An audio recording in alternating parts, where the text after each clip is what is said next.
Moi bons días a todas e a todos, moitas grazas por estar aí. Imos a dar comenzo á rolda de prensa, a comparecencia para presentar os acordos da Xunta Municipal de Goberno celebrada na mañán de hoxe. Bueno, como é habitual, primeiro licencias de obras, concretamente unha nave industrial na Rúa Pastel número 17, tamén unha nova edificación para o hostal en Vite de Abaixo número 41, tamén se acepta unha cesión de viario na zona do Eixo, tamén se aproba unha proposta de segregación de dúas parcelas na zona de Ponte Albar, de agrupación, non de segregación, sino de agrupación de dúas parcelas en Ponte Albar. Apróbase tamén, tal como ven sendo habitual, a ampliación de unha hora no horario de peche dos establecimentos de hostelería durante as festas do Apóstolo entre o 13 e o 31 de xullo e con motivo das festas de San Roque tamén no mes de agosto. A proposta dos propietarios e promotores acórdase cambiar o sistema de actuación no Peri de Conxo, de tal maneira que se sustitúa o sistema previsto inicialmente, que era cooperación polo sistema da Xunta de Compensación, é dicir, a diferencia entre a cooperación e a compensación é que a iniciativa asumen os propios promotores e propietarios das parcelas a través da creación de un órgano que é a Xunta de Compensación que agrupa a propiedade dese ámbito. Tamén se aproba o estudio de detalle para a mellora da accesibilidade e das condicións xerais das vivendas do grupo Diego Xelmírez. Este grupo está constituído por 5 bloques de vivendas construídas na Choupana, proceden de hai xa algúns anos e unha das características destes bloques é que non teñen ascensor. Por lo tanto, o obxectivo fundamental deste estudio de detalle, aparte de facilitar actuacións orientadas á mellora enerxética, etc., fundamentalmente é encaixar os ascensores. Tal maneira que os bloques van a compartir un ascensor, un bloque e outro, que vai no medio, facendo un único ascensor para dous bloques, e un quinto bloque que está individualizado, que se terá que ter o seu propio ascensor. Ben, coa solución buscada, queremos que se consigue unha economía importante e tamén unha reducción do seu impacto, polo tanto, se non hai maiores dificultades, esperemos que pronto esta aprobación inicial se convirta en definitiva e, por lo tanto, que a volta do verán as comunidades de propietarios poidan poñer en marcha a construción destos ascensores. Tamén se aprobou a oferta pública de emprego para o ano 2020. A oferta pública de emprego ben determinada polo número de plazas vacantes, cumplindo as limitacións que temos desde o punto de vista legal para as limitacións que temos para convocar plazas. Esta oferta constituye esencialmente dunha convocatoria de 27 plazas libres, 25 reservadas a funcionarios e 2 para personal laboral.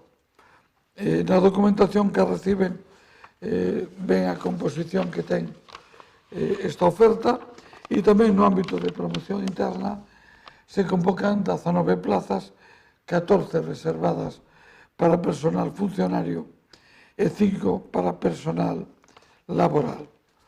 Bueno, eu creo que estos foron os temas máis significativos que bueno, tamén se aprobou, como é habitual, o capítulo de reconocimientos extrajudiciales de crédito, esta vez por un importe de 1.100.000 euros. Básicamente son contratos de limpieza e mantenimiento de colexios, tamén de suministro eléctrico e tamén de mantenimento da rede de iluminación pública. Tamén se aprobaron 3 convenios con entidades sin ánimo de lucro e de finalidade social, que son a Fundación Monte do Gozo Proxecto Home e a Asociación Itinera de Voluntarios de Saúde Mental e a Escola de Tempo Libre Don Bosco. Aprobouse o proxecto de mellora de accesibilidade e integración do aparcadoiro municipal de Belvís, que xa anticipo, estaba previsto executalo este ano, xa veremos se é posible, toda vez que a empresa TUSA, que é quen tiña prevista esta ampliación e esta mellora, lóxicamente terá que facer frente á situación económica derivada do escenario do COVID-19, que non podemos garantizar que lle permita facer frente a estes costes ao longo deste ano 2020. Por lo tanto, é posible que teñan que quedar para o ano 2021. E tamén recibimos e douse conta de convenios e axudas para a formación de personal en materia de búsqueda de emprego. Bueno, eu creo que isto foi o que dou de sí basicamente a Xunta de Goberno. En todo caso, terán o resumen completo na página web dentro de uns minutos. Se hai algunha dúbida, pois xa nos lo comunicarán pola tarde. Vamos a ver que preguntas temos ahora pola mañá.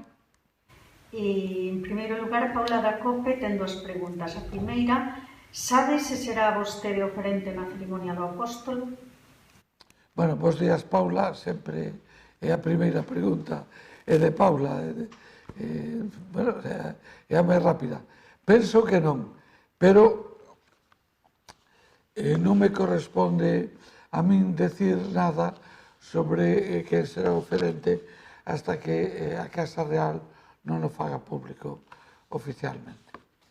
E a segunda, tamén de Paula, en Santiago hai xa locais de ocio nocturno que abriron. Como foi a apertura? Houbo inspeccións e denuncias? Graciñas. Non teño noticias de que houbera ningún incidente. A única noticia que houbo foi, a única denuncia que me consta deste fin de semana é un establecimento diurno por unha cuestión de número de mesas, pero non me constan máis denuncias. Manuel de Lindeiros pregunta: queríamos saber por que o PP di que lle denegaron o acceso á experiencia do transporte urbano e se vai convocar ao Consello de Tusa tal e como solicitan. Bueno, a segunda contestación é que sí. Por suposto, si se pide a convocatoria ao Consello de Administración de Tusa, en realidad está convocado, se non me equivoco, para esta semana. Por lo tanto, ali podremos falar dese tema si o considera oportuno o Partido Popular. Pero a licitación do contrato de transporte non a vai facer a empresa TUSA, sino o propio Concello. En segundo lugar, con relación ao expediente do concurso, eu non teño constancia de que se lle prohibira o acceso ao Partido Popular. Outra cuestión é que exista algunha documentación que aínda non poida ser posta a disposición dos grupos porque non é unha documentación firme. É dicir, hai determinados estudios preliminares que se están facendo, pero hasta que non son conformados non pasan a formar parte do expediente e, por lo tanto, ao mellor non está disponible a súa consulta, pero fora deso non teño constancia de que se lles prohibira nin ao Partido Popular nin a ningún grupo municipal a consulta dos expedientes. E a última pregunta que chegou por agora é de Ramón de Onda Cero. Hoxe comeza a multar o radar en Conxo. Vanse instalar novos radares en Santiago? Bueno, un saludo a Manuel de Lindeiros, que antes non nos saludei, outro a Ramón, como é habitual. Vamos a ver, de momento non está previsto a instalación de ningún novo radar, pero, insisto, de momento. Non sei se nun futuro máis ou menos próximo ou máis ou menos lonxano non se poderá contemplar se se considera oportuna a instalación de novos radares. o de Conxo é unha necesidade, hai un incumplimento generalizado. Vou a dar un dato. Nas probas previas se controlou a velocidade de 2.000 vehículos. Ningún cumplía o límite de velocidade. Non é que houbera un índice de incumplimento do 10%, nin do 15%, nin do 20%. Ningún cumplía o límite desos 2.000 vehículos, o límite de velocidade. Por lo tanto, é un tema super anunciado ao longo de meses, e, por lo tanto, hai sobreaviso para todo o mundo, e hoxe, efectivamente, empeza a funcionar. Todo o que debemos facer é prestar atención. Sabemos que entramos nunha zona urbana e, por lo tanto, debemos limitar a velocidade. De feito, o obxectivo do Concello é que nas vías urbanas non entraría ahora mismo nesa consideración ir reducindo a velocidade máxima a 30 km por hora. Rosa Martínez, da Voz, pregunta cando foron esas probas previas, cando se realizaron? A semana pasada. O radar, en realidad, está instalado desde hai 10 días. Outra cuestión é que estuveron facendo probas para correxer calquera deficiencia, ademais, partindo de que xa se anunciara que hasta hoxe non iba a ser operativo, pero, mentras tanto, se estuvo comprobando, e o que lle podo dicir, este dato é da semana pasada, concretamente do xoves, se mal non me equivoco, dos 2.000 primeiros vehículos controlados, porcentaxe de cumplimento era do 0%. Algo máis? Nada máis. Pois moitas gracias a todas e a todos. A ver, esperamos. Ainda así, o PP cuestiona que se ubique aí un radar que entende que é únicamente con interés recaudatorio.